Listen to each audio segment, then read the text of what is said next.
Ela entrou no hotel com roupas sujas e uma cicatriz no rosto. O gerente a expulsou na frente de todos. Mas quando descobriu quem ela era, o silêncio que tomou aquele lobby mudou o destino de muita gente. O Grand Majestic não era apenas um hotel, era um símbolo. Uma declaração em mármore e cristal erguida no coração da cidade, com lustres que pesavam mais do que o salário anual de qualquer um dos funcionários que os limpavam. Era o tipo de lugar onde as pessoas chegavam com malas de grife e saíam com histórias para contar aos netos. Onde cada centímetro do lobby havia sido projetado para comunicar uma única mensagem silenciosa e absoluta. Aqui, nem todo mundo é bem-vindo. Isadora entrou pela porta giratória como quem entra numa batalha. Não havia nada de elegante na forma como ela atravessou aquele hall. As roupas estavam manchadas de poeira e algo escuro que ninguém conseguia identificar ao certo. O cabelo, preso de qualquer jeito, escapava em mechas para os lados. Havia um corte cicatrizado na maçã do rosto esquerdo. Não era recente, mas também não era antigo o suficiente para desaparecer. Ela carregava uma mochila desgastada nas costas e segurava nas mãos um envelope branco, amassado, com os dedos sujos de terra. Ela parecia ter chegado de outro mundo. E havia chegado mesmo. Camila Rego estava atrás do balcão de recepção quando ergueu os olhos e viu a jovem atravessar o lobby. Por um instante, ela ficou imóvel. Havia algo desconcertante naquela mulher. Não a aparência, embora a aparência gritasse em contraste com tudo ao redor. Era o jeito como ela andava. A coluna ereta, o queixo levantado, os olhos fixos no elevador, como se soubesse exatamente para onde estava indo e não devesse explicações a ninguém. Ela não parece perdida, Camila pensou. Ela parece que voltou, mas Camila não disse nada. Apenas acompanhou com o olhar enquanto a jovem avançava pelo mármore polido em direção ao elevador central, deixando uma trilha de olhares curiosos e discretamente reprovadores no seu rastro. Foi quando Renato Catani saiu da sala de gerência. Renato tinha o tipo de presença que enchia o ambiente antes mesmo que ele abrisse a boca. Homem de meia-idade, construído por décadas de autoridade irrestrita, ele atravessava o lobby do Grand Majestic, como quem atravessa o próprio território, com a lentidão calculada de quem sabe que ninguém vai se mover antes dele. Tinha os ombros sempre ligeiramente recuados, o queixo sempre um pouco erguido demais, e uma expressão permanente de alguém que acabou de encontrar algo levemente desagradável no cardápio. Ele viu Isadora e parou. Nos 3 segundos que se seguiram, Renato fez aquilo que era seu talento mais aprimorado, a varredura. Um olhar rápido de cima para baixo que catalogava, classificava e sentenciava sem que uma única palavra fosse dita. Roupas, mochila, cicatriz, mãos, envelope amassado, sentença proferida. Posso ajudar? Ele disse, e o tom de voz já continha a resposta que ele pretendia dar antes mesmo de ouvir qualquer coisa. Isadora se virou devagar, olhou para ele. Havia algo nos olhos dela que não combinava com o resto da aparência. Uma quietude densa, quase incômoda, como a superfície de um lago profundo que não deixa ver o fundo. Não precisa, ela respondeu com simplicidade. Sei onde estou indo. Tem certeza? Renato deu um passo à frente, a voz descendo um tom, ganhando aquela textura que os funcionários reconheciam como sinal de alerta. Porque este é um estabelecimento 5 estrelas. E eu não me recordo de ter visto seu nome em nenhuma reserva. Não vim fazer check-in. Então o que veio fazer? Falar com alguém? Renato inclinou levemente a cabeça. No balcão, Camila segurou a respiração. 2 hóspedes que aguardavam perto dos sofás de couro interromperam a conversa e voltaram o olhar para a cena, com aquela atenção mal disfarçada de quem finge não estar assistindo, mas não perde um segundo. Falar com alguém, ele repetiu, como se as palavras tivessem um gosto amargo. E com quem exatamente uma pessoa neste estado viria falar num hotel como o Grand Majestic? O silêncio que se instalou foi pesado. Isadora não respondeu imediatamente. Ela apenas olhou para ele por um momento longo demais para ser confortável. E então disse, com quem me convidou? Renato deu uma risada curta. Não uma risada de alegria. Era aquela risada específica de quem quer comunicar, sem precisar de palavras, que considera o outro completamente fora da realidade. Alguém a convidou, ele disse em voz alta, virando ligeiramente o rosto como quem convida a plateia a ouvir a piada. Camila viu 2 funcionários perto da entrada de serviço trocarem um olhar. Olha, eu não sei o que aconteceu antes de você chegar aqui, e honestamente não é da minha conta. Mas o que é da minha conta é a imagem deste hotel. E neste momento, você está no meio do lobby principal chamando a atenção de hóspedes que pagam muito caro para ter uma experiência tranquila. Então vou precisar pedir que... Eu não sairei, Isadora disse. Não foi dito com agressividade. Não foi dito com volume. Foi dito com aquela calma específica que é mais desconcertante do que qualquer grito. A calma de alguém que já passou por coisas que fariam a maioria das pessoas desmoronar e que por isso não tem mais medo de conversas difíceis. Renato parou. A risada saiu do rosto dele e deu lugar a algo mais frio. Como disse? Eu não sairei, ela repetiu com a mesma exatidão, como se estivesse simplesmente corrigindo uma informação incorreta. Tenho um compromisso aqui, e vou honrá-lo. Havia agora pelo menos 8 pessoas assistindo. 3 hóspedes, 2 funcionários da recepção, um mensageiro perto da entrada. Um casal que havia acabado de sair do elevador e parou instintivamente ao perceber a tensão no ar. E Camila, que segurava uma caneta sem escrever nada há tempo suficiente para parecer estranho, os olhos indo e voltando entre os dois como quem assiste a algo que pressentiu que acabaria mal. Renato respirou fundo pelo nariz. Quando voltou a falar, a voz tinha descido mais um tom. Agora estava naquela frequência grave e controlada que é, muitas vezes, mais intimidadora do que o grito. Vou chamar a segurança. Pode chamar, Isadora disse. E foi isso. 2 palavras. Ditas sem hesitação, sem desafio performático, sem drama. Apenas a declaração objetiva de alguém que não se move. Renato ficou parado por um segundo que pareceu durar muito mais. Então virou-se, caminhou até o painel de comunicação interno perto do balcão e pressionou o botão com uma firmeza que queria comunicar decisão, mas que Camila, que estava a menos de 2 metros, conseguiu ler como irritação mal controlada. Marcos, preciso de você no lobby principal. Agora! Menos de 1 minuto depois, Marcos Diniz surgiu pela lateral. Era um homem de presença física considerável, de postura profissional, com o crachá do Grand Majestic preso ao peito. Ele avaliou a cena em menos de 3 segundos. O gerente com a mandíbula travada, a jovem parada no centro do lobby com a mochila nas costas e o envelope na mão, os olhares de todos os lados, e caminhou com passos medidos em direção a Isadora. Senhorita, ele disse, a voz firme, mas sem rispidez. O gerente está solicitando que a senhora se retire do estabelecimento. Tenho um compromisso aqui. Ela repetiu, desta vez olhando diretamente para Marcos, sem mágoa, sem raiva. Como quem explica algo a alguém que ainda pode entender. Marcos olhou para Renato. Renato fez um gesto breve com a cabeça. Senhorita, por favor, Marcos disse, e havia algo diferente no tom dele. Um grão de desconforto que não existia quando ele chegou. Não quero que isso se torne uma situação desnecessária.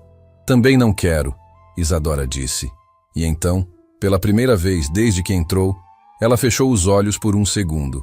Apenas 1 segundo. Como quem engole algo que dói. Quando abriu, havia uma decisão ali. Mas não vou embora sem entregar o que preciso entregar. Sai daqui agora!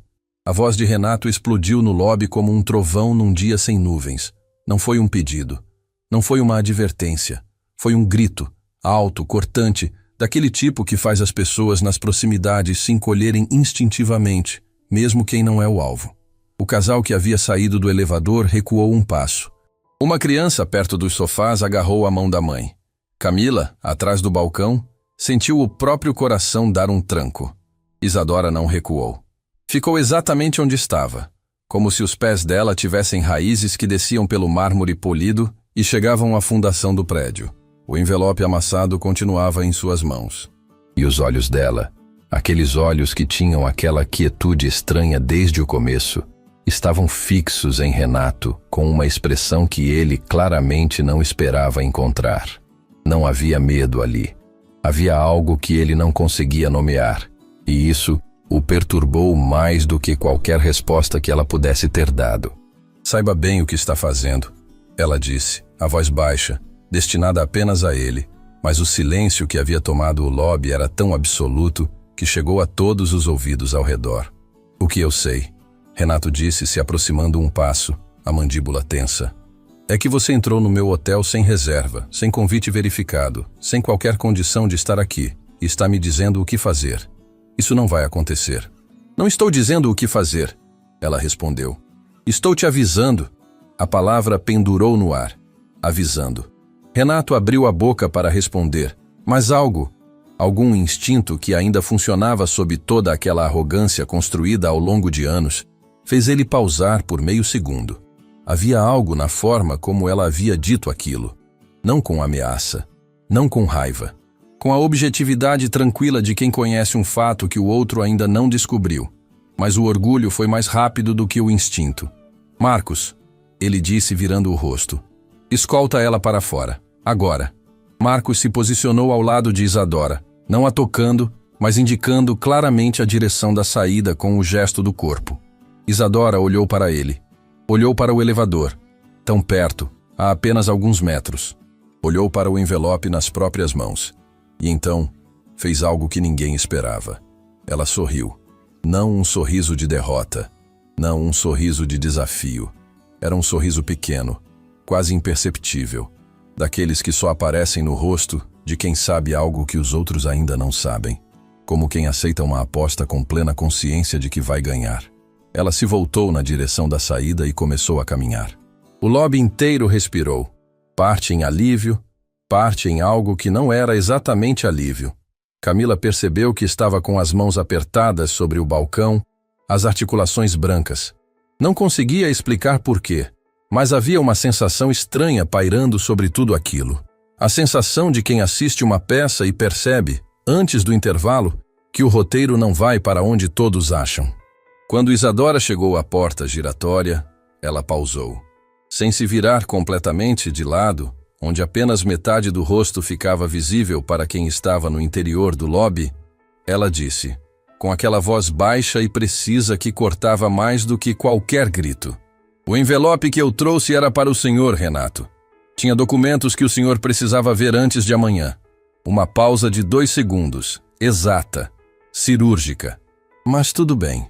Amanhã o senhor vai entender por que eu estava aqui. E saiu. A porta giratória a engoliu e a devolveu para a rua, para o mundo lá fora, para o ar que não cheirava a mármore e ar-condicionado caro. Renato ficou parado no centro do lobby. Em volta dele, as pessoas retomavam o que estavam fazendo, ou fingiam retomar postura restaurada, expressão restaurada, autoridade restaurada. Mas Camila o viu.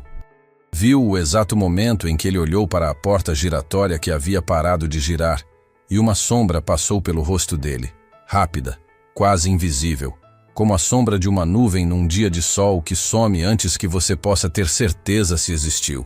Ele se virou, voltou para a sala de gerência e fechou a porta.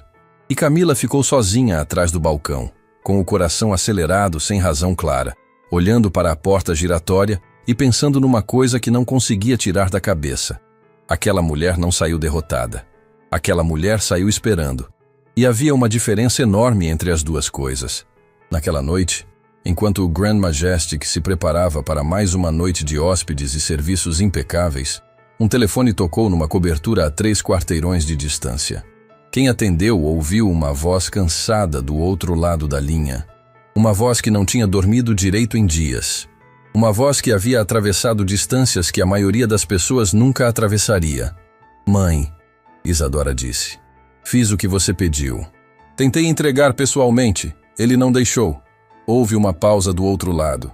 Quando a resposta veio, era a voz de uma mulher que havia construído um dos maiores grupos empresariais do país tijolo por tijolo, decisão por decisão, e que havia aprendido, ao longo de toda essa trajetória, que as maiores reviravoltas raramente anunciam sua chegada. Tudo bem, minha filha, disse Dra. Helena Voss. Então amanhã ele vai descobrir do jeito mais difícil. Ninguém nasce sabendo o peso de um nome. Isadora Voss aprendeu o peso do dela da forma mais dura possível. Não num salão iluminado, não numa reunião de executivos, não num jantar de gala, onde os outros pronunciavam o sobrenome com aquela reverência discreta que as pessoas reservam para quem tem poder. Ela aprendeu numa tarde comum, sentada numa mesa de refeitório improvisado no meio de uma região que não aparecia em nenhum mapa turístico, assistindo uma criança comer pela primeira vez em 3 dias. Naquele momento, o sobrenome Voss não significava nada. E foi exatamente aí que ela percebeu o quanto ele poderia significar. Tudo havia começado alguns anos antes, quando Isadora tomou a decisão que sua mãe chamou de imprudente. Seu advogado chamou de irresponsável, e ela chamou de necessária. Abrir mão temporariamente da posição que lhe era de direito no grupo Voss Empreendimentos. O conglomerado que a família havia construído ao longo de gerações e que controlava, entre outros empreendimentos, uma cadeia inteira de hotéis de luxo espalhados pelo país, incluindo o Grand Majestic, e partir. Não uma viagem, não um afastamento temporário. Uma ida real, sem data de volta definida, para trabalhar numa organização humanitária chamada Mãos Abertas, que atuava em regiões remotas onde o Estado chegava tarde demais e a miséria chegava cedo demais. Doutora, Helena Voss havia ficado em silêncio quando a filha anunciou a decisão. Um silêncio longo, daquele tipo que não é vazio, é denso, cheio de coisas que as palavras não conseguem carregar. E então disse, com a frieza objetiva que era sua marca registrada em reuniões de conselho e que ela nunca havia conseguido completamente desligar em casa. Você tem consciência do que está deixando para trás? Tenho, Isadora respondeu. É exatamente por isso que estou indo.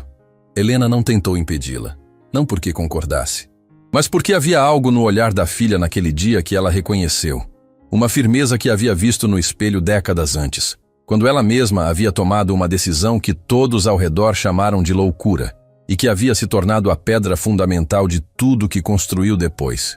Você não segura uma pessoa assim. Você apenas espera e reza para que ela volte inteira. Isadora não voltou completamente inteira. A cicatriz na maçã do rosto esquerdo era a prova mais visível disso, resultado de um acidente num trajeto de terra batida, noite fechada, chuva torrencial, um veículo que derrapou e bateu numa barreira de pedra. Ela havia sido a única a sair andando. O motorista voluntário que a acompanhava passou semanas se recuperando. A cicatriz ficou como lembrança de tudo que aquela noite custou. Mas havia outras marcas que não apareciam em fotos. A forma como ela agora dormia, leve demais, acordando com qualquer som. A dificuldade de estar em espaços muito confortáveis sem sentir um desconforto difuso, quase culpa, difícil de nomear. A incapacidade de desperdiçar comida, qualquer comida. Pequenas mudanças que as pessoas ao redor não notariam, mas que ela carregava em cada gesto, em cada escolha, no próprio jeito de ocupar o espaço. Ela havia voltado diferente, e precisava que a mãe entendesse isso antes de qualquer conversa sobre o futuro. Foi por isso que, quando aterrou depois de tantas semanas fora, com o mesmo conjunto que usava há dias porque a mala havia ficado para trás no último trecho da viagem, ela foi diretamente ao Grand Majestic. Não para fazer check-in, não para exibir o sobrenome que abriria qualquer porta, mas porque a mãe estava hospedada ali temporariamente enquanto o apartamento principal passava por reformas e porque havia documentos urgentes que o Dr. Armando Feijó, o advogado da família, havia enviado e que precisavam chegar às mãos de Helena antes de uma reunião marcada para o dia seguinte. Simples, direto, uma entrega que havia se tornado, nas mãos de Renato Catani, algo completamente diferente. De volta ao hotel naquela mesma noite, Camila Rego não conseguia dormir. Ela ficou repassando a cena do lobby na cabeça com aquela insistência irritante que a memória tem quando registra algo que a intuição classificou como importante, mesmo que a razão ainda não saiba exatamente por quê. A jovem com a cicatriz, o envelope amassado, o sorriso na porta giratória. Amanhã o senhor vai entender por que eu estava aqui. Camila havia trabalhado no Grand Majestic tempo suficiente para desenvolver um instinto preciso sobre as pessoas que cruzavam aquelas portas. Era uma habilidade que a função de recepcionista aprimora com brutalidade. Você aprende a ler o que as pessoas não dizem, porque no mundo dos hotéis de luxo, o que não é dito é frequentemente mais importante do que o que é. E o que aquela jovem não havia dito era volumoso. Ela não havia dito o nome, Não havia dito com quem tinha o compromisso. Não havia dito o que estava no envelope. Não havia dito de onde vinha ou o que havia passado para chegar naquele estado. Mas havia algo na postura dela. Algo na forma como ela havia enfrentado Renato sem recuar, sem chorar, sem implorar, que não combinava com alguém que simplesmente havia se perdido e entrado no hotel errado. Combinava com alguém que havia voltado para casa. O pensamento apareceu na cabeça de Camila com uma clareza desconcertante e ela ficou olhando para o teto do quarto tentando entender de onde havia vindo aquela impressão específica. Voltado para casa. Por que ela havia pensado nisso? Não havia nada no comportamento da jovem que sugerisse familiaridade com o ambiente. Ela não havia cumprimentado nenhum funcionário pelo nome. Não havia se dirigido a nenhum setor específico com segurança. Não havia demonstrado qualquer sinal de reconhecimento em relação ao espaço. Mas havia andado por aquele lobby como se tivesse todo o direito de estar ali. E essa era uma diferença sutil, mas crucial. Na manhã seguinte, Camila chegou ao trabalho mais cedo do que o normal. Havia uma agitação diferente nos corredores de serviço. Aquele tipo específico de movimentação acelerada e sussurrada que precede algo importante. Funcionários trocando olhares. Instruções sendo dadas em voz baixa. A equipe de limpeza dobrando a velocidade nos corredores do andar executivo. Camila abordou Flávia, colega de recepção que trabalhava no turno da madrugada, antes que ela fosse embora. O que está acontecendo? Flávia olhou para os lados antes de responder, com aquele jeito de quem tem uma informação grande demais para segurar, mas pequena o suficiente para ser saborosa.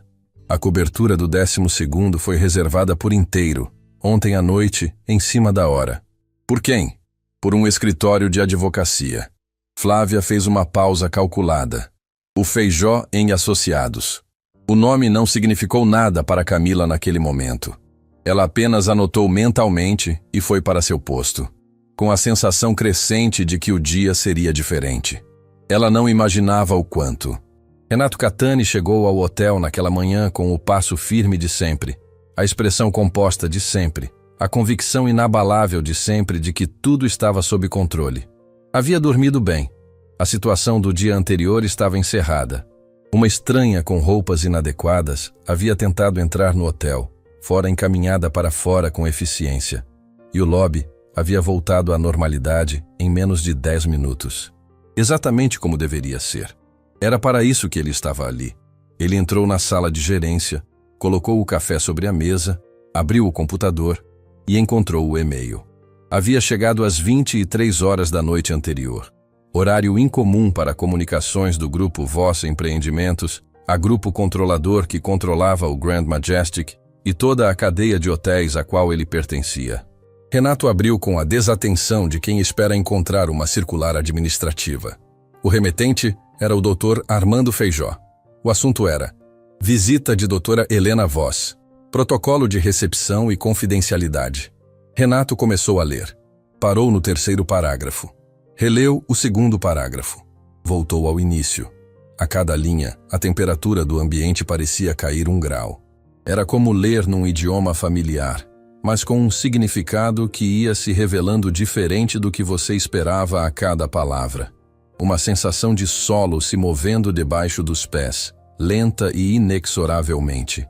Doutora Helena Voss estava hospedada no Grand Majestic, na cobertura do 12º andar, e havia chegado acompanhada da filha, que havia tentado entregar pessoalmente, na tarde do dia anterior, documentos relativos à reunião de conselho prevista para aquela manhã. A filha, Isadora Voss. Renato ficou com os olhos parados na tela por alguns segundos, que se sentiram mais longos do que deveriam. Depois desceu mais uma linha e leu o trecho que o Dr. Armando Feijó havia destacado em negrito, o único trecho do e-mail inteiro formatado diferente dos demais, como se o advogado soubesse exatamente onde seria necessário chamar atenção. Informamos que a senhora Isadora Voss figura como herdeira direta e cotitular de 49% das ações do Grupo Voss Empreendimentos, incluindo participação integral na cadeia Grand Majestic. Quaisquer situações que envolvam seu nome deverão ser tratadas com o mesmo protocolo de prioridade máxima reservado à doutora Helena Voss. O café esfriou na xícara. Renato não o tomou. No andar de cima, numa suíte simples reservada às pressas na noite anterior, Isadora estava sentada na beira da cama, com os olhos fixos na janela. Lá fora, a cidade acordava com a indiferença costumeira de quem não sabe das histórias que acontecem dentro dos prédios que compõem sua silhueta. Ela havia dormido pouco. Não por causa de Renato.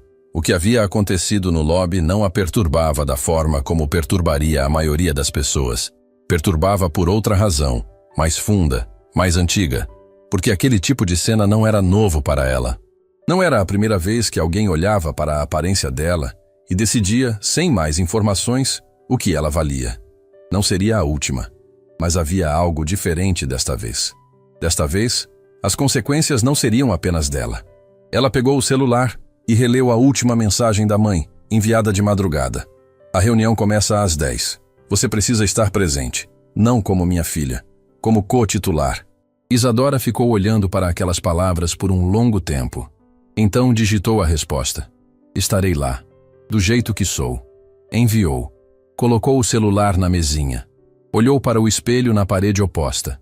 O reflexo de uma mulher com roupas desgastadas, cabelo solto, cicatriz visível e os olhos mais acordados do que o resto dela parecia estar. Amanhã havia chegado. E Renato Catani ainda não sabia o que estava prestes a descobrir. Amanhã chegou com uma claridade fria e precisa, daquele tipo que não perdoa nada. Renato Catani havia relido o e-mail 4 vezes. Não porque não houvesse entendido na primeira leitura. Havia entendido perfeitamente. Cada palavra, cada vírgula, cada trecho em negrito que o doutor Armando Feijó havia destacado com a precisão cirúrgica de quem sabe exatamente onde a lâmina precisa tocar para que o corte seja sentido. O problema não era a compreensão. O problema era a implicação. Isadora Voss, co-titular de 49% do grupo Voss Empreendimentos. A mulher que ele havia mandado embora aos gritos na tarde anterior, na frente de hóspedes, funcionários e qualquer pessoa que tivesse passado por aquele lobby no momento errado. Renato se levantou da cadeira, foi até a janela da sala de gerência e ficou olhando para o movimento lá fora com os braços cruzados e a mandíbula travada. Havia uma sensação específica naquele momento. Não era exatamente medo, porque Renato Catani havia construído toda uma identidade ao redor da convicção de que não sentia medo. Era algo adjacente ao medo.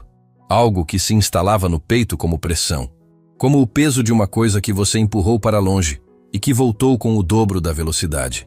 Ele havia cometido um erro. Não o tipo de erro que se resolve com um pedido de desculpas rápido e um upgrade de quarto. O tipo de erro que deixa rastro. O tipo que pessoas lembram. Pegou o telefone e discou para Túlio Saraiva.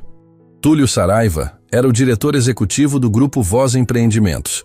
O homem que na prática operava a engrenagem que Helena Voss construíra, o intermediário entre a visão estratégica da fundadora e a realidade do dia a dia dos empreendimentos. Era conhecido nos corredores do grupo por duas coisas: uma competência administrativa fora do comum e uma lealdade que as pessoas ao redor sempre descreviam como inabalável, mas que Isadora, quando ainda circulava naquele mundo, havia aprendido a ler de outra forma. Lealdade que se inclina para onde o vento sopra mais forte não é lealdade, é cálculo. Quando o telefone tocou e Túlio viu o número de Renato na tela, ele atendeu no segundo toque. Eu já sei, disse, antes que Renato abrisse a boca. Pausa. Você já sabe, Renato repetiu. O Feijó me copiou no e-mail. A voz de Túlio tinha aquela textura de quem está ao mesmo tempo processando uma informação e calculando as possibilidades que ela abre. Você leu até o final? Li tudo. Então você sabe que a reunião de hoje não é uma reunião ordinária? O que isso significa? Houve uma pausa do outro lado que durou exatamente o tempo suficiente para comunicar que a resposta que viria a seguir havia sido escolhida com cuidado. Significa, Túlio disse devagar, que Isadora Voss não esteve ausente todos esses meses apenas por escolha pessoal. Há uma cláusula no acordo societário que Helena ativou. Se Isadora comparecer à reunião de conselho e confirmar sua posição como co-titular, ela assume participação ativa na gestão, não apenas no papel. Renato ficou em silêncio. E se ela não comparecer? Ele perguntou. Então a cláusula caduca. E Helena precisará tomar decisões sozinha que, pelo acordo, deveriam ser compartilhadas. Outra pausa. O que cria um problema jurídico considerável para o grupo. Renato entendeu. O envelope que Isadora havia tentado entregar não continha apenas documentos de rotina. Continha a notificação formal da ativação dessa cláusula. Documentos que precisavam estar nas mãos certas antes da reunião. Documentos que ele havia, indiretamente, impedido de chegar ao destino. Fechou os olhos por um segundo. Túlio, ele disse, a voz mais baixa do que pretendia. Eu preciso que você... Renato. A interrupção foi gentil, mas absoluta. Cuide do seu andar. Eu cuido do meu. A ligação encerrou. No 12º andar, a cobertura que havia sido reservada na noite anterior estava silenciosa quando Isadora bateu na porta. Helena Voz abriu ela mesma, sem assistente, sem secretária, sem a camada de intermediários que normalmente cercava qualquer movimento dela. Apenas ela, numa manhã em que havia decidido, por razões que não havia explicado a ninguém, dispensar o protocolo. As duas mulheres se olharam. Não havia abraço imediato. Não havia o tipo de reunião efusiva que filmes constroem quando mãe e filha se reencontram depois de longa separação. Helena e Isadora não eram esse tipo de relação. Nunca haviam sido. E as duas haviam aprendido, cada uma à sua maneira e em momentos diferentes, que isso não significava menos amor. Significava um amor diferente. Mais silencioso. Mais difícil de ver, mas igualmente real. O que Helena fez foi olhar para o rosto da filha. Demorou no lugar onde a cicatriz estava. Isadora não desviou o olhar. Entre, Helena disse. A cobertura era ampla, com janelas que iam do chão ao teto e entregavam a cidade inteira como se fosse um presente que o hotel oferecia aos hóspedes que podiam pagar por ele. Helena havia montado uma pequena estação de trabalho improvisada numa mesa de jantar.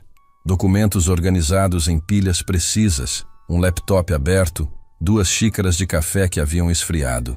Isadora deixou a mochila perto da porta e ficou de pé por um momento, olhando para o ambiente com aquela expressão que tinha se tornado permanente nela, a de quem está sempre, discretamente, calculando a distância entre o que vê e o que considera necessário. Você tentou entregar os documentos pessoalmente, Helena disse. Não era uma pergunta. Como você pediu? E ele te mandou embora. Aos gritos. Helena não disse nada por um momento. Caminhou até a janela, colocou as mãos para trás, ficou olhando para a cidade com aquela postura reta que décadas de reuniões de alto nível haviam transformado em segunda natureza. Você está bem? Ela perguntou. E havia algo diferente nessa pergunta. Algo que não estava na voz de Helena durante negociações ou decisões estratégicas. Algo mais antigo, mais nu. Isadora considerou a pergunta com honestidade antes de responder. Estou inteira, ela disse. Não sei se é a mesma coisa. Helena se virou devagar. Olhou para a filha por um longo momento. Para as roupas desgastadas, para os olhos fundos de cansaço, para a cicatriz que ela ainda não havia conseguido olhar, sem que algo dentro do peito se contraísse. Eu precisava que você entregasse os documentos pessoalmente, ela disse, a voz mais baixa agora, porque queria que você voltasse por essa porta como quem tem direito de estar aqui. Não como minha filha, como você. Isadora ficou em silêncio. E em vez disso, Helena continuou, o gerente do meu próprio hotel te expulsou como se você fosse uma intrusa. Não é o seu hotel, mãe, Isadora disse. É o nosso. Aquela correção simples, dita sem drama, pousou no ar entre as duas, como algo que havia demorado tempo demais para ser dito. Helena ficou olhando para a filha, e pela primeira vez naquela manhã, talvez pela primeira vez em muito tempo, o rosto da mulher que havia construído um dos maiores grupos empresariais do país mostrou algo que ela raramente deixava aparecer: orgulho. Não o orgulho performático de quem exibe conquistas em reuniões. O orgulho silencioso e doído de uma mãe que viu a filha desaparecer durante longos meses para um lugar onde poderia ter morrido, e que voltou com cicatriz no rosto E ainda assim, entrou por aquela porta com a coluna ereta. Precisa tomar banho, Helena disse. Tenho roupas aqui. Não vou mudar nada, Isadora respondeu com gentileza, mas sem espaço para negociação. Helena levantou uma sobrancelha. Vai entrar numa reunião de conselho assim? Vou entrar como voltei. Isadora encontrou os olhos da mãe. Se as pessoas ao redor da mesa precisam me ver arrumada para me levar a sério, então o problema não é minha roupa. Silêncio. E então, Helena Voss, a mulher que havia construído impérios, cruzado salas cheias de homens que não acreditavam que ela deveria estar lá, tomado decisões que mudaram trajetórias de centenas de funcionários sem piscar, virou-se de volta para a janela para que a filha não visse o que havia acontecido com o seu rosto. Lá embaixo, Camila estava atrás do balcão quando os viu chegarem. Primeiro a doutora. Helena Voss. Ela reconheceu porque havia sido orientada na véspera, de última hora, sobre o protocolo para hóspedes do nível máximo de prioridade. Uma mulher de presença serena e absoluta, que atravessou o lobby sem apressar o passo, sem olhar para os lados, sem precisar de nada para ocupar o espaço, além de simplesmente estar nele. E ao lado dela, meio passo atrás, mas de forma alguma diminuída por isso, a jovem da tarde anterior. As mesmas roupas, a mesma mochila, a mesma cicatriz e o mesmo porte. Camila sentiu algo se encaixar no peito com um clique silencioso. Aquela sensação específica de quando uma intuição que você havia descartado como improvável se revela não apenas possível, mas inevitável. Voltado para casa, ela havia pensado na noite anterior. Havia acertado. Alguns funcionários que estavam no lobby naquele momento reconheceram Helena Voss pelos protocolos da véspera e se posicionaram com a discrição treinada que o Grand Majestic exigia. Mas os olhos de mais de uma pessoa foram inevitavelmente para a jovem ao lado dela, para a contradição ambulante entre a aparência desgastada e a companhia que mantinha, entre as roupas manchadas de viagem e a coluna que não se curvava. Renato saiu da sala de gerência no momento em que as duas atravessavam o lobby. Camila observou. Ela não saberia descrever depois com precisão o que havia acontecido no rosto de Renato Catani naquele instante. Era difícil nomear porque envolvia camadas demais acontecendo ao mesmo tempo. O reconhecimento, a compreensão, o cálculo e, por baixo de tudo isso, algo que ela havia visto poucas vezes na vida de pessoas acostumadas ao poder. A percepção de que o chão havia se movido e de que não havia como desfazer o passo que havia sido dado. Isadora ouviu. Parou. As duas mulheres pararam. Helena Voss pousou os olhos em Renato com a expressão específica de quem ainda não decidiu o que fazer com uma informação, mas que já sabe que vai fazer algo. Era um olhar que não precisava de palavras para comunicar seu peso. Renato abriu a boca. Fechou. Abriu de novo. Doutora Voss, ele disse, e a voz havia perdido toda a textura de autoridade que definia seu jeito de falar. Havia sido substituída por algo mais fino, mais cuidadoso. Seja muito bem-vinda. Qualquer coisa que a senhora precisar. Obrigada, Helena disse, com uma brevidade que encerrava qualquer possibilidade de conversa. Ela retomou o passo. Isadora ficou parada por um segundo a mais. Olhou para Renato. Não havia triunfo naquele olhar. Não havia raiva. Era algo mais difícil de suportar do que as duas coisas juntas. Era a quietude de quem não precisa dizer nada porque os fatos já disseram tudo o que havia para ser dito. Então ela seguiu a mãe em direção à sala de reuniões. A sala de reuniões do Grand Majestic ocupava metade do andar executivo e havia sido projetada para comunicar permanência. A mesa oval de madeira escura, as cadeiras altas, os painéis nas paredes que misturavam vidro e material nobre numa composição que dizia, sem precisar de palavras, que decisões importantes eram tomadas ali. Havia 6 pessoas já sentadas quando Helena e Isadora entraram. O doutor Armando Feijó estava no canto direito da mesa. Um homem de cabelos completamente brancos e expressão que raramente mudava, independentemente do que estivesse acontecendo ao redor. Ele ergueu os olhos quando Isadora entrou. E algo que poderia ter sido alívio passou pelo rosto dele antes de retornar à neutralidade habitual. Túlio Saraiva estava na cabeceira oposta à de Helena. Ele era exatamente o que Isadora havia esperado encontrar. Um homem de meia idade, bem vestido, de postura composta e sorriso profissional, que chegava ao rosto um segundo antes do que deveria, o que tornava difícil saber se era genuíno ou calculado. Provavelmente, eram as duas coisas dependendo do momento. Quando Isadora entrou, os olhos de Túlio foram direto para ela. Não para as roupas, não para a cicatriz, para o envelope que ela ainda segurava na mão. O mesmo envelope amassado da tarde anterior, que havia sobrevivido a noite inteira e que ela havia se recusado a soltar. Algo mudou na expressão de Túlio. Rápido demais para ter certeza, lento demais para ser ignorado. Isadora notou, guardou. Helena tomou seu lugar na cabeceira principal sem cerimônias. Isadora sentou ao lado dela. A cadeira que havia ficado vazia, como se soubesse que seria ocupada.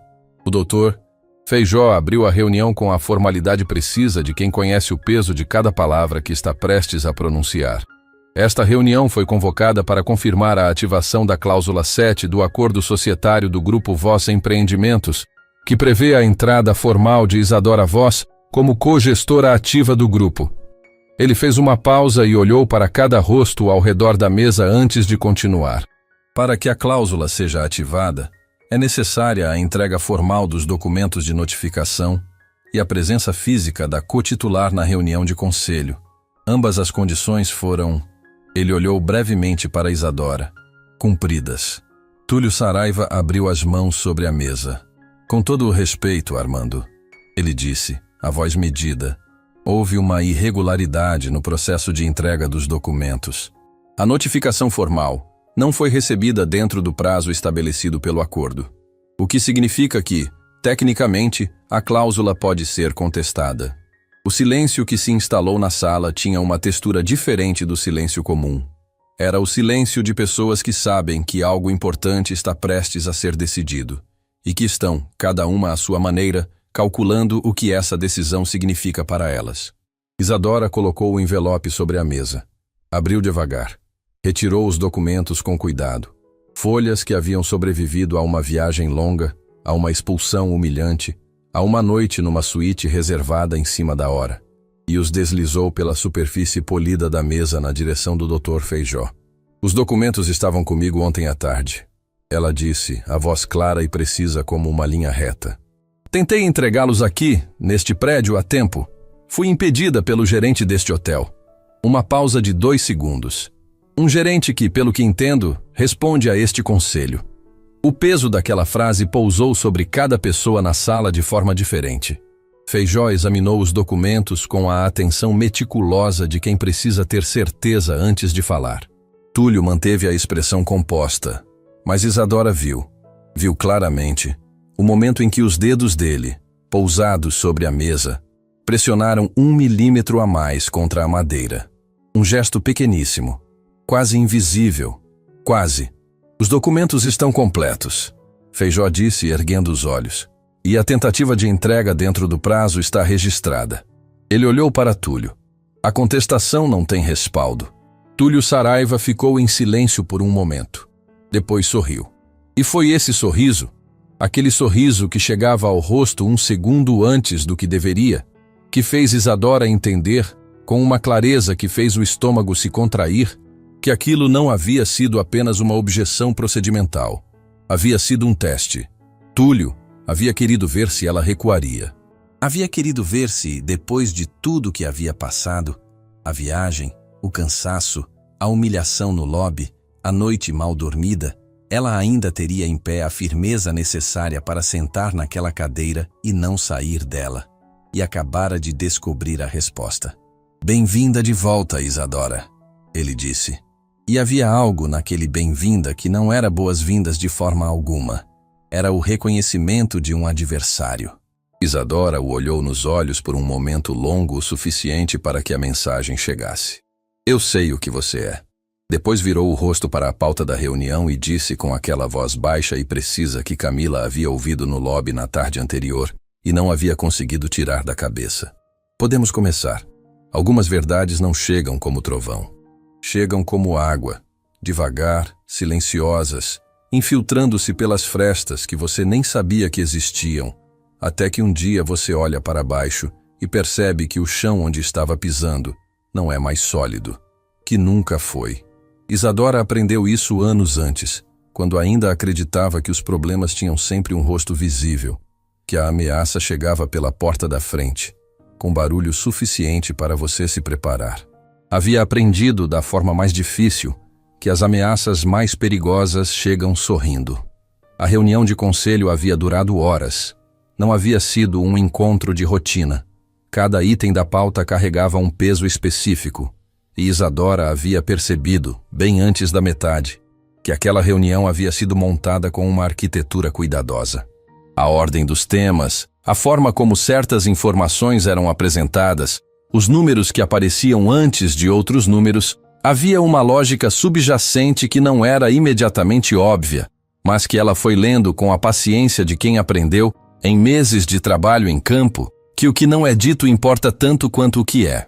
Túlio Saraiva havia conduzido a maior parte da apresentação com a fluência de quem conhece o material de cor. Era preciso admitir, e Isadora admitia, porque honestidade era uma das poucas coisas que ela não havia deixado para trás na viagem, que ele era extraordinariamente competente.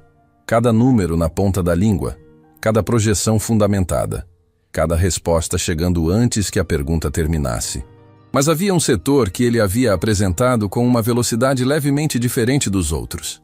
Levemente, quase imperceptível. O setor de aquisições. Isadora havia anotado mentalmente e não havia dito nada. Não ainda. Quando a reunião encerrou e os membros do conselho foram saindo em conversas paralelas, Isadora ficou para trás. O Dr. Armando Feijó também ficou.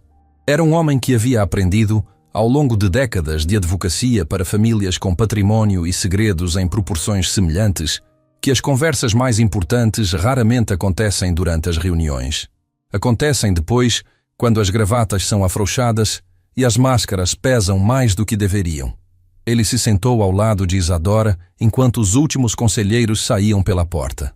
Você notou, ele disse. Não era pergunta. O setor de aquisições, ela respondeu. Feijó abriu uma pasta fina que havia mantido fechada durante toda a reunião. Retirou 3 folhas grampeadas e as colocou sobre a mesa na direção dela. Recebi isso há 10 dias, ele disse. Não mostrei à sua mãe ainda. Precisava que você voltasse primeiro. Isadora pegou as folhas. Leu. Releu o segundo parágrafo.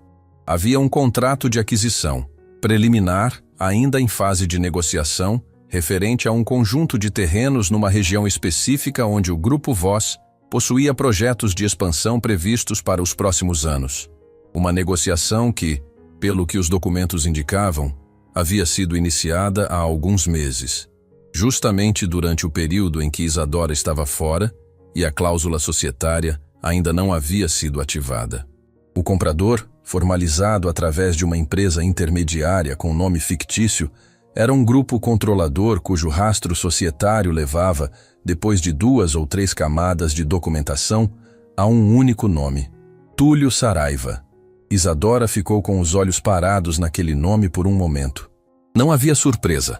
Havia, na verdade, a sensação específica de quando uma suspeita que você cultivou em silêncio finalmente encontra o documento que a transforma em fato. Uma sensação que não é boa nem ruim. É só pesada. Ele estava comprando terrenos que o grupo pretendia adquirir. Ela disse devagar, organizando em voz alta o que havia lido, com antecedência, usando uma empresa que não tem ligação aparente com ele. E revendendo para o grupo, Feijó completou, a um valor consideravelmente superior ao que pagou, usando o próprio acesso às informações internas para saber onde e quando o grupo se movimentaria. Durante meses nos quais nenhuma outra voz cogestora estava ativa para questionar as aprovações. O silêncio que se instalou entre os dois tinha a textura específica das coisas que não podem ser desfeitas, apenas enfrentadas. Minha mãe sabe? Isadora perguntou. Sua mãe confia em Túlio há muitos anos. Feijó disse, com o cuidado de quem escolhe as palavras, sabendo que cada uma vai pousar de forma diferente. Ele foi fundamental na construção do grupo durante uma fase muito difícil. Essa confiança é real. E é exatamente o que ele usou. Isadora dobrou as folhas com cuidado e as guardou. Ficou em silêncio por um momento longo. Quanto tempo você acha que isso está acontecendo? Ela perguntou. Feijó ajustou os óculos. O suficiente para que o valor desviado seja considerável. Pausa. E o suficiente para que ele tenha se tornado muito bom em não deixar rastros fáceis. Isadora assentiu devagar. Havia uma parte dela que queria ir diretamente até a mãe naquele momento, subir os andares, bater na porta da cobertura, colocar os documentos sobre a mesa e dizer tudo de uma vez. Havia uma urgência que pulsava por baixo de tudo, insistente. Mas ela havia passado meses em lugares onde agir rápido demais custava mais do que agir tarde. Onde a diferença entre resolver um problema e criar 3 problemas piores era frequentemente a capacidade de esperar o momento certo. Preciso de mais, ela disse. Preciso de tudo que você tem. E preciso saber se há mais pessoas envolvidas. Feijó a olhou por um instante com a expressão de quem estava avaliando algo que havia começado a avaliar bem antes dessa conversa. Eu esperava que você dissesse isso, ele respondeu. Enquanto isso, em outro andar do mesmo hotel, Renato Catani estava tendo o pior dia da sua carreira. Não havia sido chamado para a reunião de conselho, o que, em si, não era incomum. Sua função era operacional, não estratégica. Mas havia algo diferente na forma como os corredores executivos haviam se movimentado naquela manhã. Uma agitação que chegava até os andares de baixo em forma de sussurros e olhares trocados entre os funcionários que transitavam entre os setores. Camila havia percebido tudo. Ela tinha essa capacidade, desenvolvida ao longo de tempo suficiente atrás de um balcão de recepção, de absorver o ambiente como uma esponja sem parecer que estava prestando atenção. E o que ela havia absorvido naquela manhã era considerável. Havia visto Túlio Saraiva sair da sala de reuniões com aquele sorriso no rosto que chegava 1 segundo antes do que deveria. Havia visto o Dr. Feijó sair por último, carregando a pasta que havia mantido fechada durante todo o tempo. Havia visto Helena Voss atravessar o lobby com a postura reta de sempre, mas com algo diferente nos olhos. Não preocupação, exatamente, mas como uma resolução que havia se cristalizado. E havia visto Isadora, que havia saído da sala de reuniões por último, parado no corredor por um momento e olhado ao redor com aquela expressão que Camila já havia começado a reconhecer. A expressão de quem está vendo mais do que as outras pessoas veem e arquivando tudo com uma precisão silenciosa. Os olhos de Isadora haviam encontrado os de Camila por um breve segundo. E havia algo naquele olhar, um reconhecimento talvez de alguém que havia testemunhado o início de tudo, que fez Camila sentir que, sem ter feito nada além de observar, ela havia se tornado parte de uma história muito maior do que imaginava. Renato bateu na porta da cobertura no final da tarde. Havia passado o dia inteiro construindo aquele momento na cabeça. As palavras certas, o tom adequado, a quantidade precisa de humildade que comunicasse arrependimento sem destruir completamente a autoridade que ainda precisava manter para continuar exercendo sua função. Havia ensaiado, havia descartado, havia reensaiado. Helena Voss abriu a porta, ela mesma, como havia feito pela manhã. Olhou para ele. Doutora. Voss, ele começou, a voz no tom que havia escolhido. Vim pessoalmente porque o que aconteceu ontem foi... Eu sei o que aconteceu, Helena disse. Não havia raiva na voz dela. Havia algo que para Renato foi de alguma forma mais difícil de suportar do que a raiva. Havia uma frieza objetiva, o tipo de temperatura emocional que existe quando uma pessoa já processou completamente o que aconteceu e tomou suas decisões a respeito. E o que sobra é apenas a comunicação do resultado. Minha filha tentou entregar documentos urgentes neste hotel, Helena continuou. E foi tratada de uma forma que eu não vou descrever em detalhes porque você estava lá e sabe exatamente o que aconteceu. Uma pausa. O que eu preciso saber de você, Renato, é uma coisa simples. O que você viu quando ela entrou? A pergunta pousou sobre ele de uma forma que ele não havia antecipado. O que você viu quando ela entrou? Não por que você agiu assim, não o que você estava pensando, mas o que ele havia visto. Renato ficou em silêncio por um momento que durou tempo demais. Vi alguém que não parecia corresponder ao padrão do estabelecimento, ele disse finalmente. Exatamente, Helena respondeu. E havia naquela única palavra uma densidade que foi entrando por ele devagar, como água por fresta. A confirmação de que ele havia dito a coisa mais honesta e, ao mesmo tempo, a mais condenatória que poderia ter dito. Não havia uma justificativa operacional. Havia um julgamento, rápido, automático, sem base em nada além da aparência. Minha filha passou meses num trabalho voluntário em condições que a maioria das pessoas não aguentaria uma semana, Helena disse, a voz ainda naquela temperatura fria e precisa. Ela voltou com uma cicatriz no rosto e roupas que não eram adequadas para este lobby, porque sua mala havia ficado para trás no último trecho de uma viagem longa e difícil. Ela veio direto aqui porque eu pedi, porque havia urgência. E você a tratou como se a aparência dela fosse o único dado relevante sobre quem ela era. Renato não disse nada, porque não havia nada a dizer. Não vim pedir demissão de você hoje, Helena continuou. Vim dizer que essa decisão ainda não foi tomada, mas ela será tomada, e vai depender muito de como os próximos dias se desenvolverem. Renato assentiu uma vez, com a rigidez de quem ainda está tentando manter alguma compostura sobre um chão que não é mais firme. Pode ir, Helena disse. Ele foi. Naquela noite, Isadora ficou sentada à mesa da cobertura com os documentos que Feijó havia lhe entregado espalhados à frente. Helena estava ao lado dela.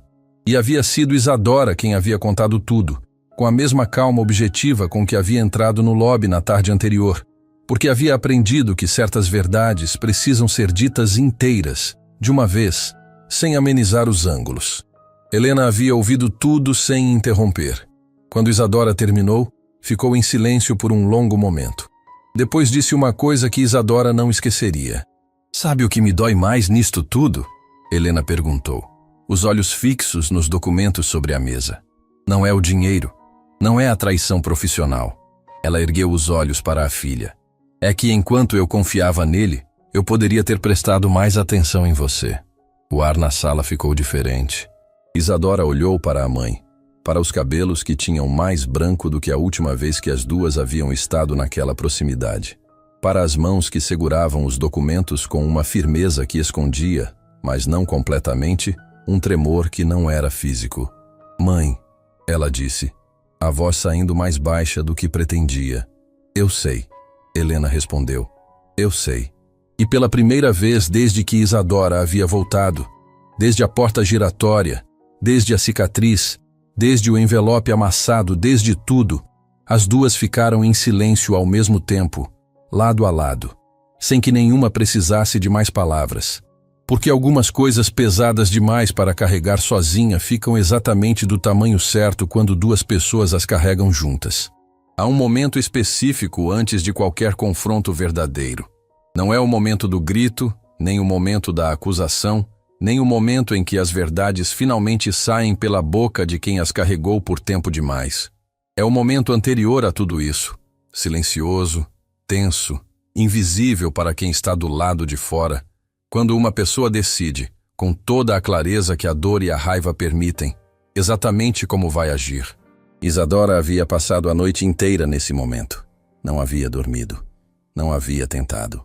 Havia ficado sentada à mesa da cobertura com os documentos que Feijó lhe entregara, um bloco de notas à esquerda e uma xícara de chá que esfriara horas antes à direita, construindo uma linha do tempo com a precisão metódica que os meses em campo haviam aprimorado nela. A capacidade de organizar o caos em sequência, de encontrar a estrutura por baixo da confusão, de separar o que importa do que apenas parece importante. O esquema de Túlio Saraiva não havia nascido da noite para o dia. Quanto mais ela analisava os documentos, mais conseguia ver a arquitetura por trás de tudo, as camadas de empresas intermediárias, cada uma existindo apenas tempo suficiente para realizar uma transação antes de ser encerrada ou dormente, os nomes que apareciam e desapareciam da documentação, como peças num tabuleiro movidas por uma mão que sabia exatamente onde cada uma precisava estar. Não era a obra de um homem agindo por impulso.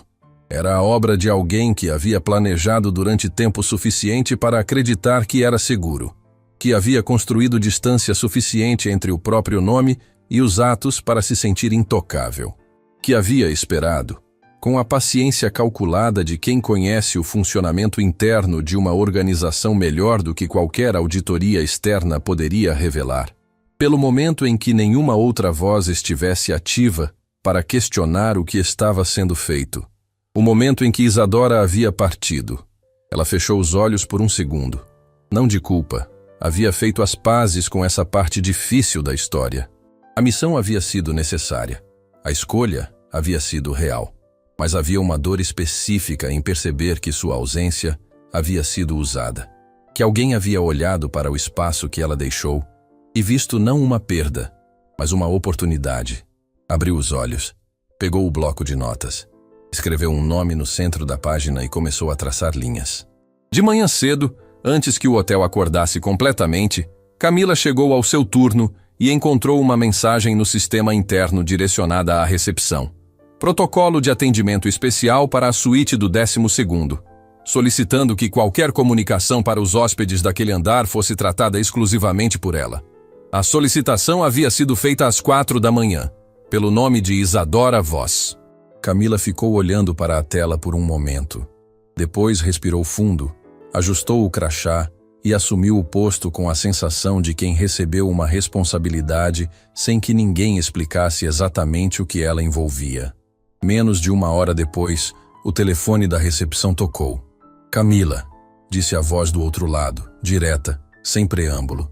Vai chegar um homem esta manhã pedindo para falar com a doutora Helena Voss. Nome dele é Túlio Saraiva. Você vai dizer que a doutora Voss está indisponível e que qualquer comunicação deve ser encaminhada ao doutor Feijó.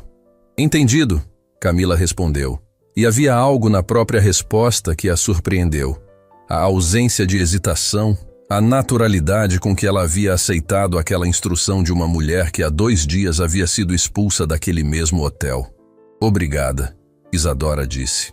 E então, depois de uma pausa breve, você esteve lá ontem, no lobby. Estive, Camila confirmou. Eu sei que viu tudo. Outra pausa. Obrigada por não ter desviado o olhar. A ligação encerrou. Camila ficou com o telefone na mão por um segundo a mais, com a sensação estranha e inesperada de que aquele obrigado havia pesado mais do que qualquer elogio que havia recebido em anos de trabalho naquele hotel. Túlio Saraiva chegou ao Grand Majestic às 9 da manhã. Pontual. Impecável. Com o sorriso profissional no rosto e a pasta de couro na mão, que era uma extensão tão constante de sua figura, que os funcionários do grupo raramente o imaginavam sem ela. Ele atravessou o lobby com o passo seguro de alguém que havia atravessado aquele mesmo espaço centenas de vezes e que esperava que a 100ª vez fosse exatamente igual às anteriores. Camila o recebeu antes que ele chegasse ao elevador. Bom dia, Sr. Saraiva. A doutora Voss está indisponível esta manhã. Qualquer comunicação deve ser encaminhada ao Dr. Feijó. Túlio parou. O sorriso não saiu, mas algo por baixo dele mudou. Uma tensão sutil que percorreu a mandíbula e desapareceu antes que qualquer pessoa menos atenta pudesse capturar. Indisponível, ele repetiu. Sim, senhor. Eu tinha um compromisso agendado. Não consta nenhum compromisso no sistema para esta manhã, senhor. Camila manteve a voz exatamente no tom correto. Profissional, sem hostilidade, sem espaço para negociação. Se quiser, posso encaminhar uma mensagem ao Dr. Feijó informando que o senhor esteve aqui. O silêncio durou 4 segundos. Camila os contou. Não será necessário, Túlio disse. Fez meia volta e saiu com o mesmo passo seguro com que havia entrado, mas Camila notou, registrou e arquivou que ele havia olhado para o elevador uma fração de segundo antes de virar. Como quem avalia uma alternativa e decide que o momento ainda não é esse. No mesmo instante, 2 andares acima, Isadora estava numa ligação com o Dr. Feijó. Ele veio, ela disse quando o sistema interno confirmou a saída de Túlio pelo lobby. Como esperado, Feijó respondeu. Ele precisava saber até onde você havia chegado antes de decidir o próximo movimento. E agora ele sabe que chegamos longe o suficiente para bloquear o acesso. O que significa que ele vai acelerar. Isadora sentiu para si mesma. Era esse o ponto de inflexão. O momento em que um esquema que havia funcionado na sombra precisava escolher entre recuar ou avançar, e no qual a escolha revelava mais sobre a pessoa do que todos os documentos anteriores juntos. Armando, ela disse. O contrato de aquisição intermediária. Ainda está em fase de negociação ou já foi concluído? A última transação foi concluída há 3 semanas. Mas há uma nova negociação em andamento. Terrenos na região norte, onde o grupo tem expansão prevista para o próximo ciclo. Ainda não assinada. Não, mas a aprovação interna foi dada. Por Túlio. Sem passar pelo conselho. Sem passar pelo conselho. Isadora fechou o bloco de notas. Ficou em silêncio por um momento que Feijó respeitou, com a sabedoria de quem sabe que certas pausas não devem ser interrompidas. Se conseguirmos suspender essa aprovação antes que o contrato seja assinado, ela disse devagar, o rastro fica visível sem que possamos ser acusados de interferência retroativa. É uma irregularidade ativa, documentável, incontestável. Exatamente o que eu estava esperando que você dissesse, Feijó respondeu. Mas há um problema. Qual? Para suspender a aprovação formalmente, precisamos de uma resolução coassinada por você e por Helena. O que significa que sua mãe precisa ser informada de tudo hoje, com detalhes, sem amenizar. Isadora ficou em silêncio. Não porque não soubesse disso, mas porque havia uma parte daquela conversa, a parte que envolvia olhar nos olhos da mãe e desmontar a confiança que ela havia depositado num homem durante anos, que não seria fácil. Não para Helena, que raramente demonstrava o que sentia, mas que Isadora conhecia bem o suficiente para saber que a capacidade de não demonstrar nunca foi a mesma coisa que não sentir. Ela precisa ouvir de mim, Isadora disse. Concordo. Helena Voss estava na varanda da cobertura quando a filha entrou. O café da manhã havia chegado e estava sobre a mesa intocado, uma das poucas formas que Helena tinha de revelar, inadvertidamente, que estava preocupada. Ela não esquecia o café quando estava bem. Isadora se sentou à mesa. Colocou os documentos organizados à frente da mãe sem dizer nada primeiro. Deixou que Helena os pegasse, os olhasse, começasse a ler. Helena leu devagar. Não havia nada de apressado no jeito como ela virava cada página. Havia naquela lentidão, ao contrário, a disciplina de quem sabe que algumas informações precisam ser processadas corretamente antes de qualquer reação. Que a primeira emoção que chega nem sempre é a que deve guiar a decisão. Isadora a observou. Viu o momento em que a mãe chegou à página com o nome de Túlio como beneficiário final da cadeia societária. Viu a pausa. Viu a forma como os dedos pressionaram levemente a borda do papel. Viu o único sinal que Helena Voss permitia que escapasse quando algo a atingia de verdade. Um movimento quase imperceptível da musculatura ao redor dos olhos, como quem absorve um impacto. Depois Helena virou a página e continuou lendo. Quando terminou, colocou os documentos sobre a mesa com o mesmo cuidado com que os havia pegado. Ficou olhando para a xícara de café intocada por um momento longo. Quanto tempo? Ela disse. Não como pergunta, como constatação. Feijó acredita que pelo menos desde que eu parti, Isadora respondeu. Possivelmente antes, mas sem documentação suficiente para provar. Helena assentiu uma vez. Devagar. Eu o contratei, ela disse. Estive ao lado dele em decisões que construíram este grupo. Confiei no julgamento dele em momentos em que precisava confiar em alguém. Uma pausa. E ele usou cada um desses momentos para construir o próprio caminho às minhas custas. Havia uma dor naquelas palavras que não era raiva. Era o tipo de dor mais difícil. A que não vem de inimigos, mas de quem você escolheu. A traição que dói mais fundo não é a de quem você sempre desconfiou. É a de quem você decidiu conscientemente merecer sua confiança. Isadora ficou em silêncio. Não havia palavras que tornassem aquilo menor. E ela havia aprendido, em meses de estar ao lado de pessoas em situações que não tinham conserto fácil, que às vezes a coisa mais honesta que se pode oferecer a alguém é simplesmente não tentar consertar o que eles estão sentindo. Depois de um tempo, Helena ergueu os olhos. E o que Isadora viu ali não era a mulher quebrada que uma notícia assim poderia produzir. Era algo diferente, mais fundo, mais sólido, mais antigo do que qualquer mágoa. Era a mesma coisa que Isadora havia herdado sem saber, que havia carregado pelo mundo sem entender completamente de onde vinha, que havia mantido a coluna ereta no lobby de um hotel enquanto alguém gritava para ela sair. Era a decisão de não cair. O que precisamos para suspender aquela aprovação? Helena perguntou. Uma resolução coassinada pelas duas, Feijó já preparou o documento. Quando? Hoje, antes que Túlio perceba que o caminho está fechado. Helena se levantou da cadeira com aquela postura reta que não era postura de arrogância. Era a postura de alguém que havia aprendido, da forma mais dura, que o corpo precisa liderar quando a mente ainda está processando. Então vamos, ela disse. Naquela tarde, enquanto Helena e Isadora assinavam a resolução na presença do Dr. Feijó, Túlio Saraiva estava no seu escritório a alguns quarteirões de distância, tentando contato com a empresa intermediária responsável pela nova negociação de terrenos. O número não atendeu. Tentou novamente. Nada. Enviou uma mensagem. Sem resposta. Abriu o sistema interno do grupo para verificar o status da aprovação que havia dado semanas antes. E encontrou, no lugar onde deveria estar o avanço do processo, uma única linha em vermelho. Aprovação suspensa por resolução coassinada das titulares. Processo encaminhado para a auditoria interna. Túlio ficou olhando para a tela. O sorriso que chegava um segundo antes do que deveria não apareceu desta vez. Nenhum sorriso apareceu. Havia apenas um homem sozinho num escritório silencioso, olhando para uma tela que dizia, sem rodeios, que o chão que ele havia construído ao longo de tanto tempo havia encontrado, finalmente, o peso certo para ceder. Há coisas que o tempo não resolve. Ele cobre às vezes. Ele afasta, em alguns casos. Mas resolver, no sentido verdadeiro de tirar o peso, de fechar o que ficou aberto, de devolver à pessoa aquilo que foi tirado dela, isso o tempo não faz sozinho. Para isso, é preciso que alguém decida agir. Isadora havia decidido. E quando Isadora Voz decidia alguma coisa, havia uma qualidade específica nessa decisão.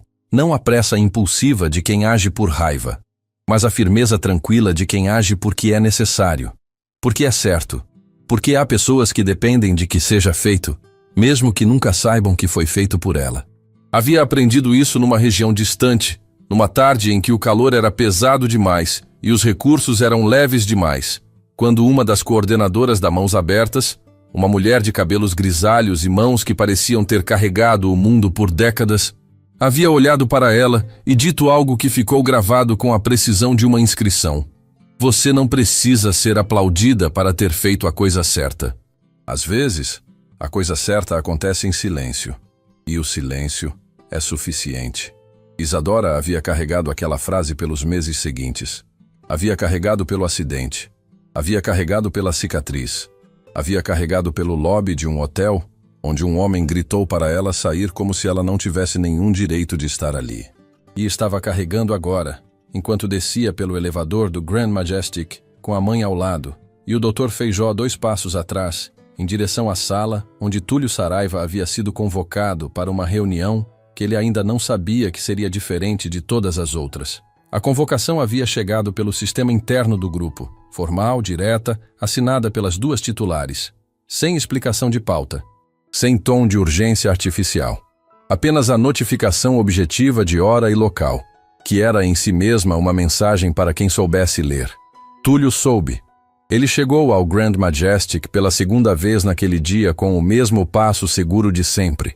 Mas Camila, que havia se tornado, sem que ninguém formalizasse isso, a observadora mais precisa daquele hotel, notou a diferença. O passo era o mesmo. O sorriso profissional era o mesmo. A pasta de couro era a mesma. Mas os olhos estavam calculando mais rápido do que o resto do corpo conseguia acompanhar. Sr. Saraiva, Camila disse, antes que ele chegasse ao elevador. A reunião será na sala executiva do 2º andar. A senhora Isadora pediu que eu o acompanhasse pessoalmente. Túlio a olhou por um segundo. Isadora pediu. Ele repetiu com aquela entonação específica de quem está testando o peso de uma informação. Sim, senhor. Ele assentiu. Seguiu Camila sem mais comentários. No corredor que levava à sala executiva, eles passaram pela estação de serviço, onde Marcos Diniz estava posicionado, o segurança-chefe que havia escoltado Isadora para fora dias antes e que desde então havia recebido discretamente instruções atualizadas sobre os protocolos de acesso ao andar executivo. Ele não disse nada quando Túlio passou. Apenas manteve a posição com a presença sólida e silenciosa que era sua marca, os olhos acompanhando sem que a cabeça se movesse. Camila entregou Túlio na porta da sala e voltou para o seu posto. Antes de virar no corredor, ouviu a porta se abrir. E ouviu, por um breve segundo antes que a porta fechasse novamente, a voz de Helena Voss, dizendo com aquela frieza objetiva que não precisava de volume para pesar: "Obrigada por vir, Túlio. Sente-se." Dentro da sala, a disposição era simples. Helena na cabeceira, Isadora à direita, Feijó à esquerda, com a pasta aberta à frente e os documentos organizados numa sequência que havia sido escolhida com o cuidado de quem conhece o efeito que a ordem das revelações pode ter sobre uma pessoa que ainda acredita ter controle da situação. Túlio se sentou na cadeira oposta. Olhou para os três, para a pasta de Feijó, para o rosto de Isadora. Encontrou o dele sem desviar. O sorriso apareceu. Um segundo antes do que deveria. Imagino que isto seja sobre a suspensão da aprovação. Ele disse com a fluência de quem prefere nomear o problema antes que o outro faça isso, porque nomear primeiro dá a impressão de controle. Entre outras coisas, Helena disse. Feijó colocou o primeiro documento sobre a mesa e o deslizou em direção a Túlio, com o gesto preciso de quem fez aquele movimento muitas vezes antes. Túlio olhou para o papel, pegou, leu. E ali aconteceu algo que Isadora havia esperado, mas que ainda assim foi pesado de ver.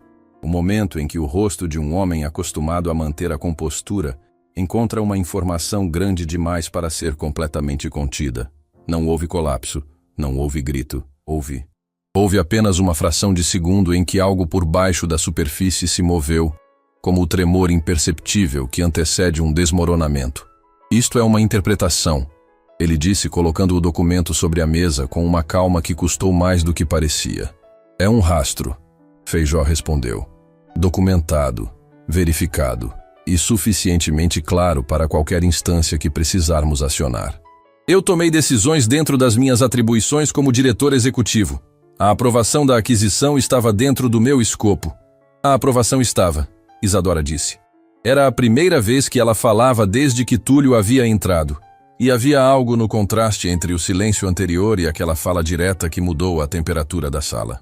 Mas o que não estava no seu escopo era ser o beneficiário final das transações que você mesmo aprovou, usando informações internas às quais tinha acesso exclusivo, durante um período em que sabia que nenhuma outra voz cogestora estava ativa para questionar. Silêncio. Túlio olhou para ela por um momento longo.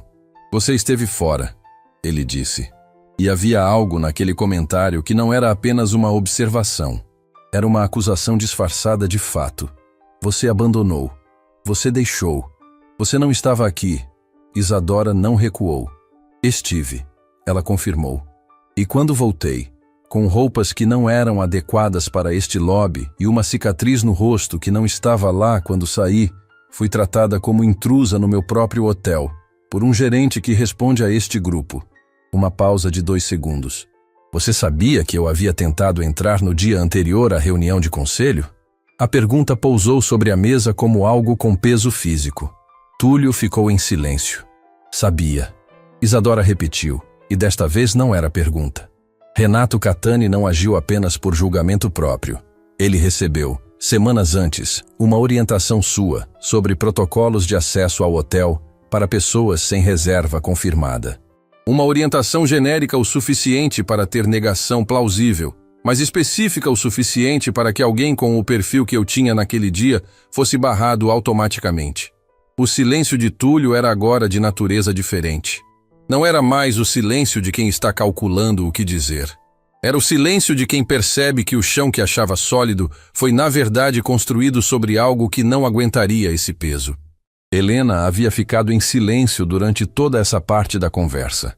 Mas agora ela se inclinou levemente para a frente e olhou para Túlio com aquela expressão que Isadora conhecia. A expressão que não tinha raiva nem mágoa visíveis, porque ambas haviam sido processadas antes de entrar naquela sala.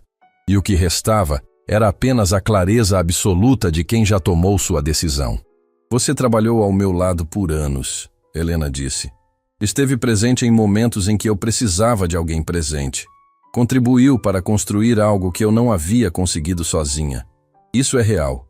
Não vou fingir que não é. Túlio ficou muito quieto. Mas você usou cada um desses anos para construir também o seu próprio caminho, ela continuou, às custas deste grupo e das pessoas que dependem dele. E usou minha confiança como ferramenta. Pausa. Isso também é real. Helena, ele disse. E pela primeira vez naquela reunião, o nome saiu sem o verniz profissional. Saiu como sai quando uma pessoa está tentando alcançar algo que sente escorregando. O que eu fiz pode ter sido irregular, mas nunca foi contra o grupo. Nunca tomei uma decisão que prejudicasse... Você tomou uma decisão que prejudicou minha filha, Helena disse. 3 palavras cortaram tudo o que havia antes delas. Minha filha. Não a cotitular. Não a senhora Isadora. Não qualquer título ou posição. Minha filha. Isadora sentiu algo se mover dentro do peito. Algo que não era fraqueza, mas que tinha a textura da fraqueza. Aquele calor específico que sobe quando uma dor antiga encontra, inesperadamente, um reconhecimento que não esperava. Túlio não respondeu. Ela voltou de meses de trabalho voluntário em condições que a maioria das pessoas não aguentaria. Helena continuou, a voz ainda naquela temperatura fria, mas com algo pulsando por baixo dela agora, algo que não estava mais completamente contido. Com uma cicatriz que eu olho e não consigo não sentir. Veio diretamente para cá porque eu pedi. E foi barrada na porta do meu próprio hotel por um protocolo que você ajudou a criar, no momento em que serviria para que ela não chegasse a tempo de ativar a cláusula societária que te impediria de continuar o que estava fazendo. Ela parou. Olhou para Túlio por um segundo longo demais para ser confortável. Não vou debater irregularidades com você hoje. O doutor Feijó cuidará de cada uma delas através dos canais adequados. Uma pausa final.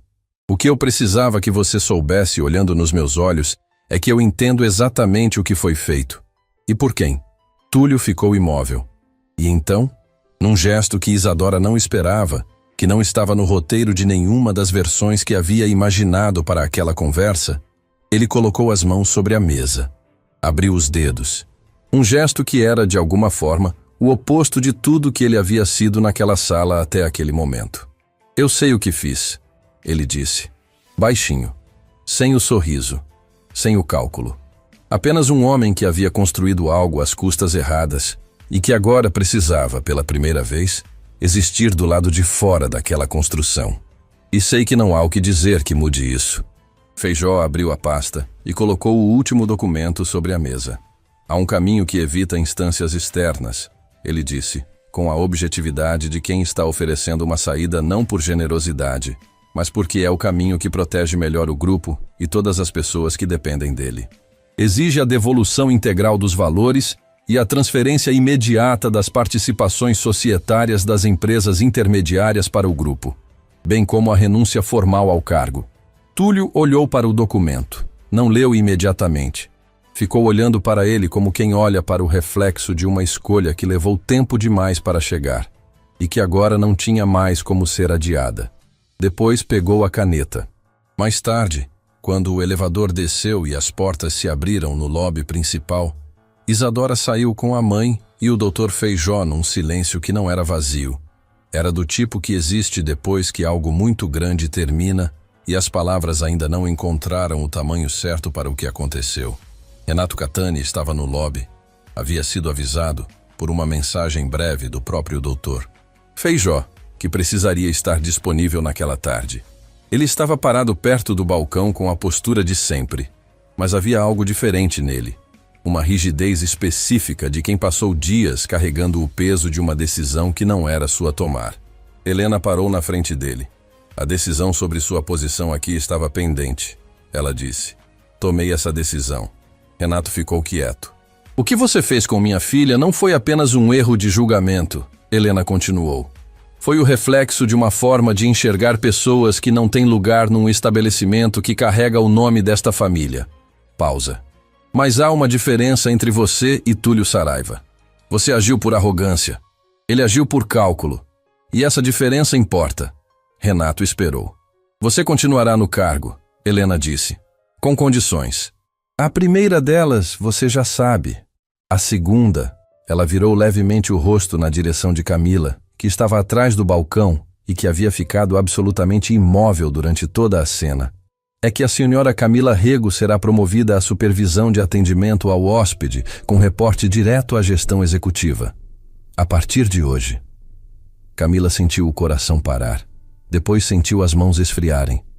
Depois sentiu, com aquela sensação específica de quando uma coisa boa e inesperada chega e o corpo não sabe imediatamente como receber, os olhos arderem. Ela não chorou, mas foi muito próximo. Renato a sentiu. Uma vez, com a cabeça ligeiramente inclinada, não de humilhação performática, mas com a inclinação genuína de quem carrega o peso do que fez e não tem argumento contra ele. Entendido, ele disse. Isadora olhou para Camila, e Camila lembrou, naquele instante, da frase que havia ficado na cabeça desde o primeiro dia, a frase que havia pensado quando viu aquela mulher de roupas desgastadas atravessar o lobby com a coluna ereta e os olhos fixos no elevador. Ela não parece perdida. Ela parece que voltou. Havia acertado. Havia acertado desde o início. E havia feito a única coisa que estava ao seu alcance fazer. Não havia desviado o olhar. Às vezes, é tudo o que precisa ser feito. Naquela mesma tarde, Flávia, que chegou para o turno da tarde e encontrou o hotel num silêncio diferente do habitual, o tipo de silêncio que existe depois de uma tempestade que passou rápido demais para ser completamente processada. Perguntou a Camila em voz baixa o que havia acontecido. Camila ficou em silêncio por um momento. Depois disse: "A mulher que entrou aqui alguns dias atrás. A que você me contou sobre a cobertura reservada de madrugada. Sim, era ela que estava sendo esperada." Pausa. O hotel inteiro estava sendo esperado por ela. Só ainda não sabia. Algumas histórias terminam com barulho, com aplausos, com anúncios, com o tipo de resolução que enche manchetes e preenche conversas. Mas as histórias que realmente mudam pessoas, as que ficam gravadas não na memória, mas em algum lugar mais fundo, mais permanente, essas costumam terminar de outro jeito.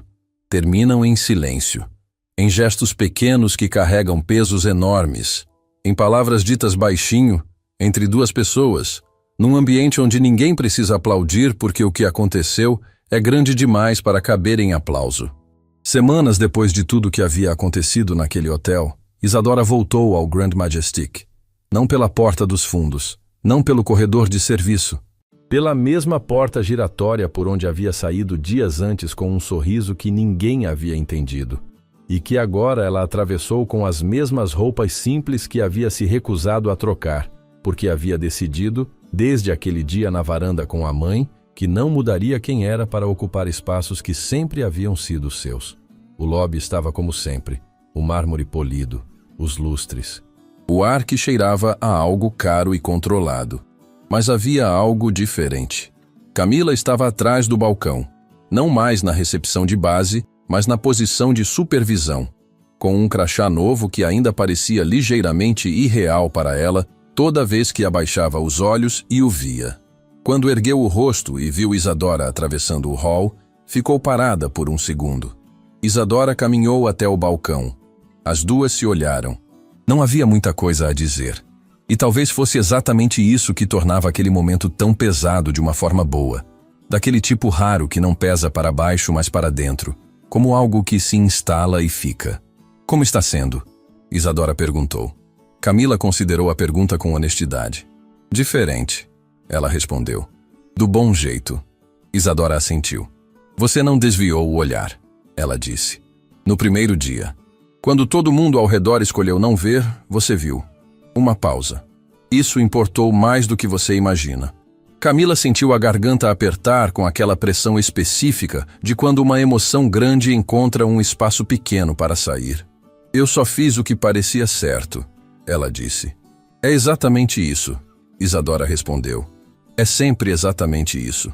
No andar de cima, numa das salas que havia sido reorganizada como espaço de gestão compartilhada desde a ativação da cláusula societária, Helena Voss estava sentada com uma xícara de café que desta vez não havia esfriado.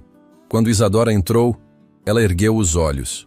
Havia algo diferente entre as duas desde aquela noite na varanda, desde a frase que Helena havia dito e que Isadora havia carregado como se carrega algo precioso e frágil ao mesmo tempo. Eu poderia ter prestado mais atenção em você. 5 palavras que haviam feito mais pelo espaço entre mãe e filha do que anos de conversas sobre o grupo, sobre estratégia, sobre o futuro. Porque às vezes o que conserta uma relação não é uma grande declaração. É a admissão honesta de uma falta. Recebi o relatório da auditoria, Helena disse, deslizando uma pasta sobre a mesa. Isadora sentou, abriu, percorreu as páginas com os olhos. O processo de Túlio havia sido encerrado nos termos que Feijó havia negociado. A devolução integral, a transferência das participações, a renúncia formal. Sem instâncias externas. Sem exposição pública que pudesse fragilizar o grupo ou as pessoas que dependiam dele. Limpo, completo, fechado. E o Projeto Norte? Isadora perguntou, referindo-se aos terrenos que haviam sido o alvo da última negociação bloqueada. Suspenso por hora, Helena respondeu. Mas há uma possibilidade que quero discutir com você. Isadora ergueu os olhos. Há mãos abertas, Helena disse. A organização onde você trabalhou. Eles atuam em regiões sem infraestrutura adequada.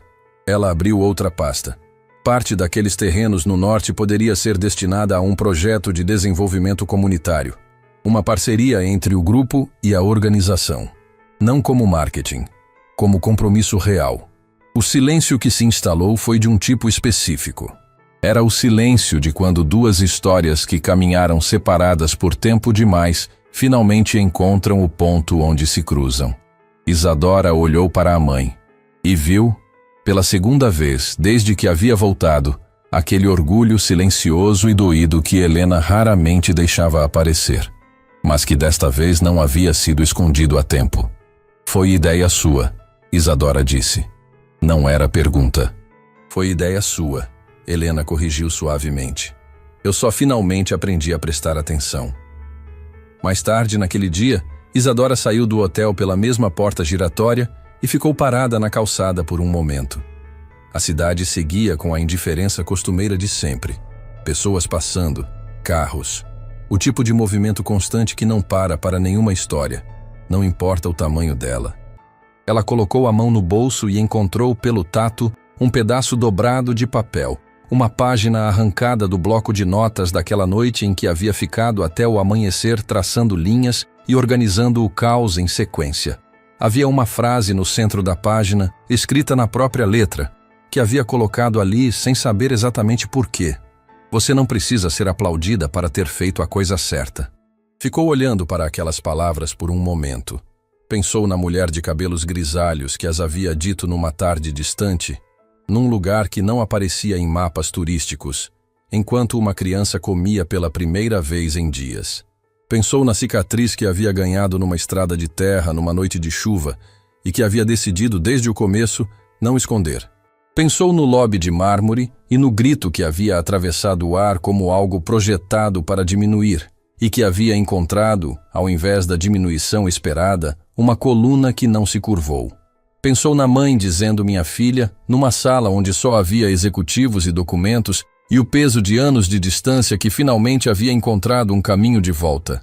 E pensou em Camila, que havia feito a coisa mais simples e mais difícil do mundo, que havia olhado para uma mulher que todos ao redor escolheram não ver, e havia visto. A lição que aquela história deixou não estava nos documentos assinados, nem na renúncia de Túlio, nem na promoção de Camila, nem na parceria com a Mãos Abertas. Estava numa verdade mais antiga do que qualquer uma dessas coisas, que o valor de uma pessoa nunca esteve, na roupa que ela usa, no hotel em que é recebida, no sobrenome que carrega ou na aparência com que chega depois de uma longa jornada. Que as maiores histórias de transformação raramente começam com fanfarra. Começam com alguém entrando por uma porta, com a coluna ereta, com um envelope amassado na mão. E com a certeza silenciosa de que, independente do que venha a seguir, não há grito no mundo capaz de mover quem sabe, com toda a clareza que a dor e a experiência constroem, exatamente onde tem o direito de estar. Isadora dobrou o papel, guardou no bolso e foi embora.